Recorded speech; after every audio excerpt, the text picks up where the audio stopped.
ગુજરાતમાં જાહેરમાં દુકાનોમાં દારૂનું વેચાણ થઈ રહ્યું છે। જી હા, જૂનાગઢ પોલીસને ચેલેન્જ કરતો આ વિડીયો સામે આવ્યો છે। દુકાનમાં દેશી દારૂનું વેચાણ થઈ રહ્યું છે। વિડીયો વાયરલ થઈ રહ્યો છે। હાલ જોશીપુરાના શાંતેશ્વર વિસ્તારનો આ વિડીયો હોવાની શક્યતા છે। વાયરલ વિડીયોમાં સાફ જોઈ શકાય છે કે રોડ પાસે જ એક દુકાન આવેલી છે જ્યાં માલ સામાનનું વેચાણ થઈ રહ્યું છે અને દુકાનની બાજુમાં જે ઘરમાં બાર છે જ્યાં દારૂડિયાઓ માટે બારની સુવિધા ઊભી કરાઈ છે।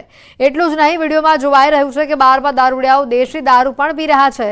ત્યારે સવાલ થાય છે કે શું આ રીતે દારૂબંધીનો કડક અમલ થાય છે ગુજરાતમાં? શું આ દ્રશ્યો જૂનાગઢ પોલીસને દેખાતા નથી? જૂનાગઢ પોલીસની કામગીરીના ધજાગરા ઉડાડતો આ વિડીયો હાલ વાયરલ થઈ રહ્યો છે। ખાસ વાત તો એ પણ છે કે હવે દેશી દારૂની ડ્રાઈવ શરૂ કરાઈ છે અને આ ડ્રાઈવ બાદ પણ આ પ્રકારના દ્રશ્યો સામે આવી રહ્યા છે। દારૂબંધીની આ રીતે કડક અમલવારી શું ગુજરાતમાં થઈ રહી છે? ન્યૂઝ 18 પણ આ અંગે સવાલ કરી રહ્યું છે। જૂનાગઢ પોલીસને આ દ્રશ્યો કેમ નથી દેખાતા? આવા તત્વો સામે કેમ કાર્યવાહી નથી કરવામાં આવતી? આખે આખો બાર ઉભો કરી દેવામાં આવે છે દુકાનની બહાર અને તો પણ તંત્ર કે પોલીસના આંખે આ દ્રશ્યો કેમ નથી આવતા? ત્યારે હાલ આ સમગ્ર વિડીયોને લઈને તંત્ર દ્વારા અને પોલીસ દ્વારા ઝડપી કાર્યવાહી કરવામાં આવે તેવી લોકમાંગ પણ ઉઠી છે। ખાસ તો આ જે દ્રશ્યો છે તે દારૂબંધીના ધજાગરા ઉડાડતા દ્રશ્યો જૂનાગઢના છે। મોડી રાત્રે ફોર વ્હીલર ચાલકે સ્ટીયરિંગ પરથી કાબુ ગુમાવતા અકસ્માત સર્જાયો હતો। ચાલકે કાબુ ગુમાવતા કાર રેલિંગ અને ઝાડ સાથે અથડાઈ અને પલટી ખાઈ ગઈ। ગાડીમાં 3 લોકો સવાર હતા। ઇજાગ્રસ્તોને હોસ્પિટલ ખસેડવામાં આવ્યા। ગાડીમાં સવાર મહિલાને ગંભીર ઇજા પહોંચી હોવાની હાલ માહિતી સામે આવી રહી છે। આવી રહ્યા છે બનાસકાંઠાથી, જ્યાં થરાદ પંથકમાં ચવાણાના પેકેટની અંદરથી ગરોળી નીકળી હોવાનો દાવો કરવામાં આવી રહ્યો છે। આનંદ નમકીન નામના પેકેટમાંથી મરેલી ગરોળી નીકળી। બાળકોના નાસ્તા માટે લવાયેલું આ ચવાણાનું પેકેટ કે જેમાંથી ગરોળી નીકળી છે। મૃત હાલતમાં 15 દિવસથી બાળકોને નાસ્તો આપવામાં આવતો હોવાથી તેઓને તે બાદ ઝાડા ઉલટી થયું હોવાનો પરિવારનો દાવો છે। ઝાડા ઉલટી થયા બાદ પરિવારે ચવાણાનું પેકેટ આખું ખોલીને જોયું તો તેમાંથી ગરોળી નીકળી। સમગ્ર મામલે બાળકોના વાલીએ ફૂડ એન્ડ ડ્રગ્સ વિભાગને લેખિતમાં આ ઘટનાની જાણ કરી છે। તો સાથે જ આ ઘટનાનો આ વિડીયો પણ સામે આવ્યો છે।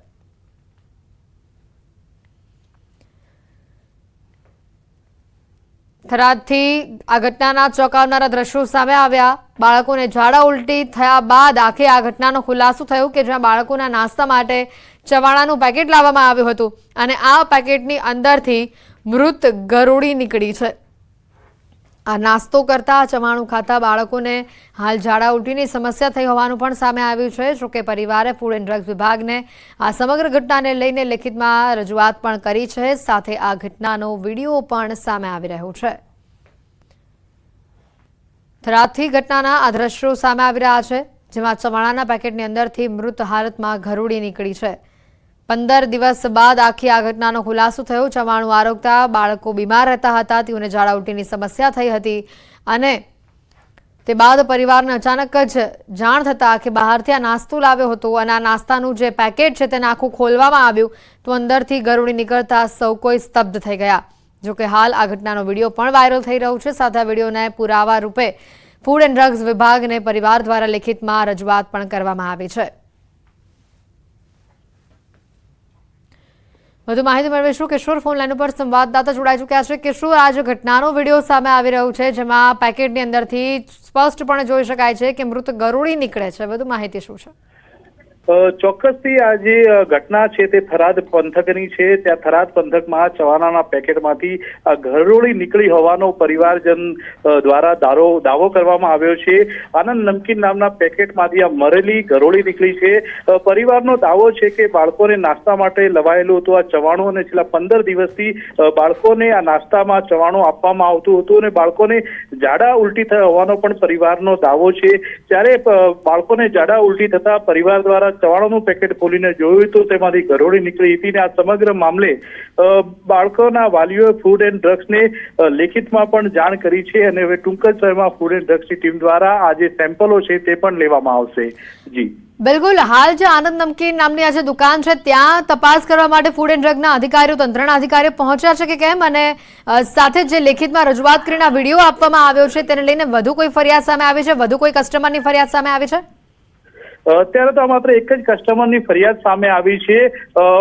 એક જય કુળદેવી કરીને એક દુકાન છે, જય કુળદેવી ટ્રેડર્સમાંથી આ જે નમકીન હતું તે ખરીદવામાં આવ્યું હતું તેવો પરિવારનો દાવો છે। અને આ નમકીન ખરીદ્યા બાદ સતત 15 દિવસ સુધી બાળકોને આપવામાં આવ્યું હતું ને બાળકોને ઝાડા ઉલટી થતા આ નમકીન ખોલીને તપાસ કરવામાં આવતા તેમાંથી આ ઘરોળી નીકળી હતી। અને આ જોલીજ નમકીન નામની કંપની છે, આનંદ નામની આ કંપની છે, તેમાંથી આ ઘરોળી નીકળી હોવાથી અત્યારે તો જે લેખિત ફરિયાદ છે રાજપૂત વીરવાભાઈ દ્વારા જે ફૂડ એન્ડ ડ્રગ્સની ટીમને અત્યારે કરવામાં આવી છે। અને આ સમગ્ર મામલાને લઈને ટૂંક જ સમયની અંદર ફૂડ એન્ડ ડ્રગ્સ તેમજ વહીવટીતંત્રની ટીમો દ્વારા તપાસ પણ હાથ ધરવામાં આવશે। બિલકુલ, આ પેકેટ ઉપર એક્સપાયરી ડેટને લઈને કોઈ માહિતી હતી કે કેમ? અને તેની સાથે જ કિશોર આ જે ઘટના સામે આવી છે, બાળકોને ઝાડા ઉલટીની જે સમસ્યા પણ ઉઠી હતી તે બાદ હાલ બાળકોની સ્થિતિ શું છે તેને લઈને કોઈ માહિતી?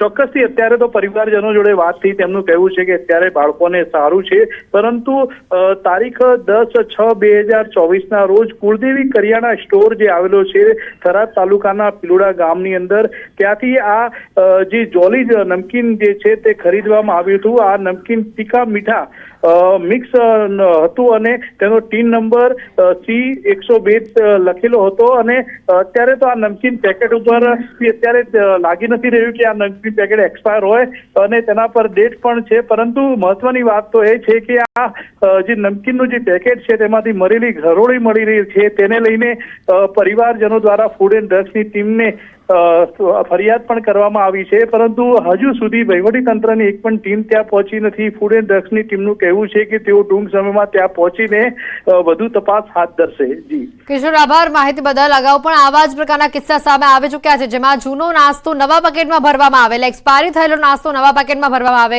નાસ્તામાંથી વંદા નીકળે, દેડકા નીકળે, ગરોળી નીકળવાની ઘટના સામે આવે છે થરાદથી। સુરતના મજુરા વિસ્તારમાં થોડા જ વરસાદમાં તંત્રની કામગીરીની પોલ ખુલી ગઈ છે, કારણ કે સામાન્ય વરસાદમાં જ તમે જુઓ કેટલા વિસ્તારોમાં પાણી ભરાયા છે। રસ્તા પર પાણી ભરાતા વાહન ચાલકોને સૌથી વધુ મુશ્કેલી વેઠવી પડી। પ્રી મોન્સૂનની કામગીરીને લઈને તંત્ર પર સ્થાનિકો સવાલ ઉઠાવી રહ્યા છે। સુરતમાં પહેલા જ શરૂના વરસાદમાં જે પ્રકારની આ પરિસ્થિતિ સામે આવી, મજુરા વિસ્તારની આ દ્રશ્યો છે કે જ્યાં શરૂઆતના જ વરસાદમાં પ્રી મોન્સૂનની કામગીરી ક્યાંક અહીંયા ઠેર પડી ગઈ તેવું દેખાઈ રહ્યું છે, કારણ કે થોડાક જ વરસાદમાં પાણી ભરાઈ ગયા અને પાણી ભરાતા વાહન ચાલકોને મુશ્કેલીનો સામનો કરવો પડ્યો। તંત્રની કામગીરીની પોલ આ વરસાદે અહીંયા ખોલી નાખી। વિગતો આવી રહી છે ખેડૂતો માટે અહીંયા ઘણા મહત્વના અને સારા સમાચાર છે। 13 દિવસ બાદ ચોમાસાએ છલાંગ મારી છે। સૌરાષ્ટ્રમાં ચોમાસાની એન્ટ્રી થઈ છે। દક્ષિણ ગુજરાતના તમામ જિલ્લાઓમાં ચોમાસું બેસી ગયું છે। મધ્ય ગુજરાત સુધી હાલ ચોમાસું પહોંચ્યું છે। 11 જૂનથી નવસારીમાં અટકી ગયું હતું ચોમાસું। અનુકૂળ સ્થિતિ સર્જાતા આગળ ચોમાસું વધી રહ્યું છે। હવે સમગ્ર ગુજરાતમાં ઝડપથી ચોમાસું આગળ વધે તેવી સંભાવનાઓ દેખાઈ રહી છે। ચોમાસાને લઈને ખેડૂતો માટે ખૂબ જ મોટા મહત્વના અને સારા સમાચાર। સૌરાષ્ટ્રમાં ચોમાસાની એન્ટ્રી થઈ ગઈ છે। મધ્ય ગુજરાત તરફ હાલ ચોમાસું આગળ વધી રહ્યું છે અને ઝડપથી સમગ્ર ગુજરાતને ચોમાસું કવર કરી લેશે તે પ્રકારની આશા સેવાઈ રહી છે।